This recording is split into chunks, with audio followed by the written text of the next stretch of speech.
Continuamos en Guayaquil con nuestro compañero Rolando Panchana. Adelante tú.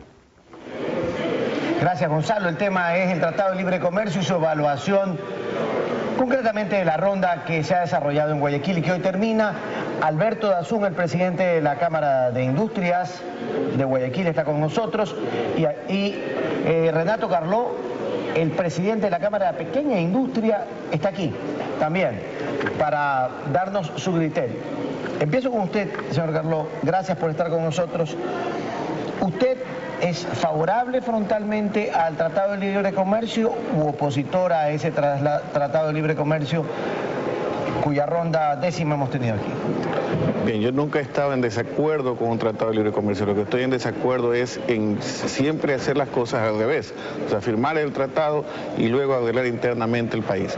Hemos hablado de los problemas que tenemos internamente para hacer competitivo al sector productivo, pero sin embargo no se ha ejecutado. Hay agendas de competitividad, una agenda también que fue hecha por el ministro Johnson también y que no se han puesto en ejecución. O sea, es decir, ¿el gobierno ha manejado mal las cosas? No ha hecho las cosas, y son prácticos, digamos, y son parte, digamos, de las acefalías que hemos visto dentro de los textos, los cambios que hay que hacer al interior para poder enfrentar no solamente el TLC, sino cualquier tratado bilateral que se firme con cualquier país del mundo. El endurecimiento de la posición de Estados Unidos, ¿cómo se debe interpretar? En el tema de propiedad intelectual, por ejemplo, en el tema agrícola, por ejemplo.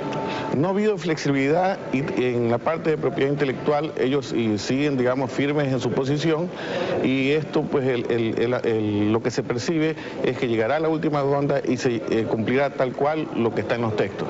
En la parte de agricultura ellos jamás retirarán el subsidio, ya lo presentó un estudio el Banco Central y dijo que en el mejor de los escenarios, así retiren el subsidio de Estados Unidos, hasta en ese escenario Ecuador pierde, y solamente pierde porque no se ha tecnificado el agro, y esos son los cambios que pedimos hacer dentro de nuestro país, y eso tiene que ser también una política de Estado para podernos proyectar. ¿Y en esas condiciones debe firmarse o no? Hay que firmarlo porque si no lo firmamos nos van a triangular los beneficios que va a conseguir Colombia y Perú, y eso va en desmedro, digamos, de todos los que creemos en el país, que invertimos, y no va a haber, digamos, oportunidad para que el industrial ecuatoriano pueda tener una oportunidad dentro del Ecuador. Le paso entonces el criterio a usted, ingeniero Dazún. ¿Qué opina de la décima ronda, de lo que ha pasado en Guayaquil con la posición de Estados Unidos, con la posición de Colombia? Muchas gracias, señor Panchana, muy buenos días.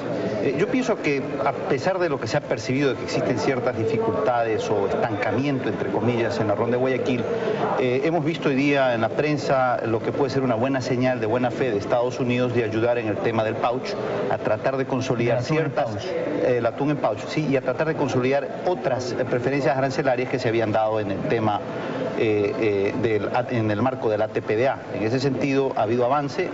El día de ayer prácticamente se ha cerrado el texto de la mesa, la parte jurídica de la mesa de bienes de acceso industrial. Entonces, en ese sentido sí ha habido una dinámica de avance. Como es obvio, toda negociación al inicio se avanza muy rápidamente en los temas fáciles y los temas complejos van quedando para el final. En ese sentido, pienso que en esta ronda, si no han habido avances espectaculares, la dirección del tratado sigue moviéndose positivamente hacia adelante. Es decir, ¿usted cree que hubo continuidad entre la línea anterior del gobierno y esta? ¿No afectó la transición política a las negociaciones? Pienso que en el fondo no. Porque quienes han manejado la estructura de negociación se han mantenido en las mesas de negociación, con lo que yo llamo las trincheras de negociación. El único cambio importante que hubo fue en la mesa de trabajo, porque era la subsecretaria de trabajo que presidía la mesa y coincidentemente pues ahora hay una nueva subsecretaria.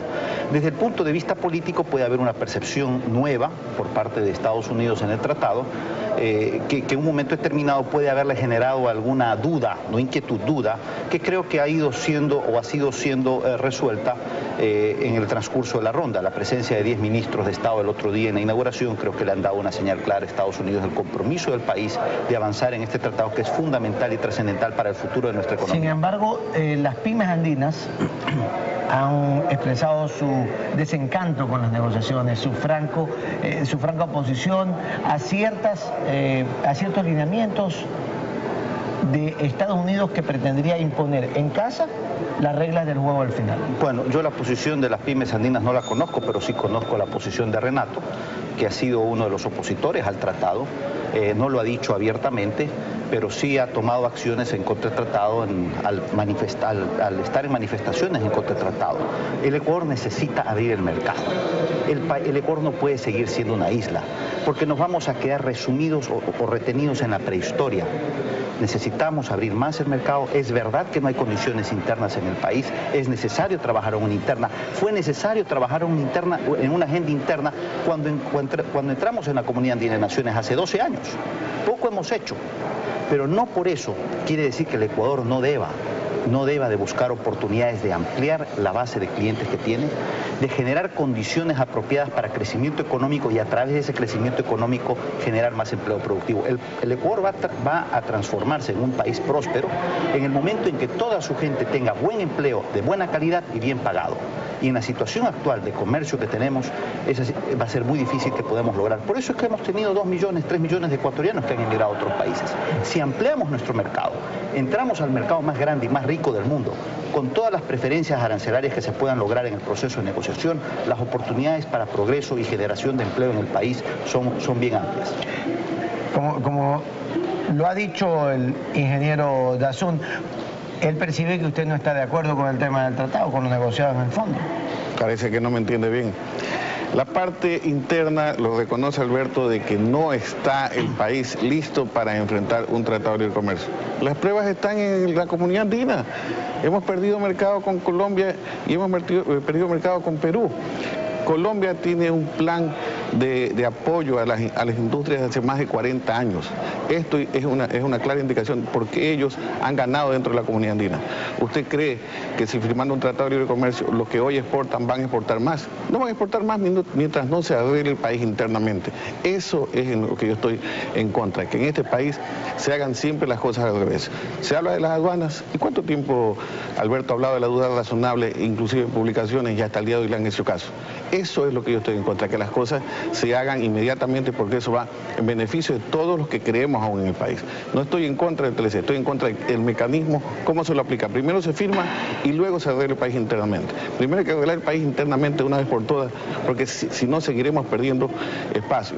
En este Tratado de Libre Comercio, los que primero van a ganar espacio aquí serán solamente los exportadores. Y el resto de los ecuatorianos los vamos a poner en la lista de los inmigrantes, porque no habrá oportunidad de trabajo para ellos, sino que aprenda de la historia, porque si no, uno dice, si no aprende la historia tiende a repetirla, si no veamos qué pasó con México. 30% de pobreza al inicio de la negociación, hoy hay un 70% de extrema pobreza. ¿Quiénes son los que están bien? Son los exportadores. Entonces, esa es los índices, digamos, que yo veo. Alberto puede tener otra visión, pero lo que yo lo veo claro es que si el país no se arregla internamente, no va a haber oportunidad para la mayor parte de los ecuatorianos. ¿Qué opina usted? Bueno, acaba de contradecirse Renato en el discurso y parece que no está bien informado. La duda razonable, el monto de aplicación de duda razonable en la aduana se ha reducido prácticamente a cero. Ya no se está aplicando la duda razonable, por un acaso, para que esté informado Renato. Por otro lado, cita México. En 1980 el comercio con Estados Unidos mexicano era 18 mil millones de dólares. En el año 2003 fueron 200 mil millones de dólares. De los 18 mil millones de dólares, 6 mil millones de dólares, 9 mil millones de dólares eran exportaciones petroleras y el resto eran exportaciones llamadas tradicionales. Hoy día, 10 años después, de esos 200 mil millones de dólares, apenas el 30% es petróleo y ha habido un 35% de incremento de los 200 mil millones de dólares, alrededor de 70 mil millones de dólares de exportaciones mexicanas a Estados Unidos que no son tradicionales. Entonces, eso ha generado una cantidad importante de empleo nuevo en México y ha generado bienestar. El Ecuador no se puede quedar aislado. Si no tenemos condiciones internas, tenemos que forzar a dar esas condiciones internas. Tenemos que forzar a tener una agenda interna que sea adecuada para el desarrollo del país. Lo único que no podemos hacer, por razones ideológicas, es oponernos a abrir el mercado, porque dentro de la apertura siempre van a haber personas que puedan identificar oportunidades, generar riqueza y generar empleo. Y lo que yo pienso que necesitamos en el país es justamente eso, crearle oportunidades a nuestra gente para que identifiquen en esas oportunidades de generar empleo, de generar negocios y generar crecimiento. Gracias a los dos. Visiones sobre un mismo tema. El Tratado de Libre Comercio, luego conversaremos con el ministro de Comercio Exterior, Osvaldo Molestina, que nos dará la opinión del gobierno. Nos vamos a un corte, volvemos de inmediato con más entrevistas en el Noticiero Nacional.